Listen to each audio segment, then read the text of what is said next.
Hello అండి అందరికీ. తక్కువ టైంలోనే పప్పు పాలకూర చాలా టేస్టీగా ప్రిపేర్ చేసుకుందాము. నేను చేసే ఈ పద్ధతిలో చేసేయండి.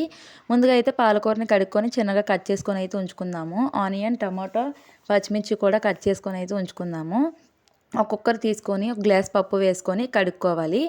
నెక్స్ట్ పాలకూర వేసుకొని మనం కట్ చేసుకున్న టమాటీలు, ఉల్లిపాయలు, పచ్చిమిర్చి వేసుకొని సరిపడంత కారం కూడా వేసుకొని వాటర్ యాడ్ చేసుకొని చక్కగా మూత పెట్టేసి ఒక 4-5 విజిల్స్ అయితే రానివ్వాలి. చూసారు కదా, పప్పు అయితే చక్కగా ఉడికిపోయింది.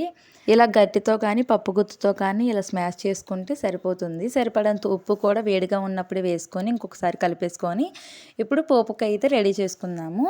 ఒక ప్యాన్ తీసుకొని ఆయిల్ వేసుకొని పోపు దినుసులు, ఎండుమిర్చి, నెక్స్ట్ ఉల్లిపాయ కూడా వేసుకోండి, చాలా బాగుంటుంది. నెక్స్ట్ కరివేపాకు కూడా వేసుకొని చక్కగా గోల్డెన్ బ్రౌన్ కలర్ వచ్చే వరకు ఫ్రై అవ్వాలి.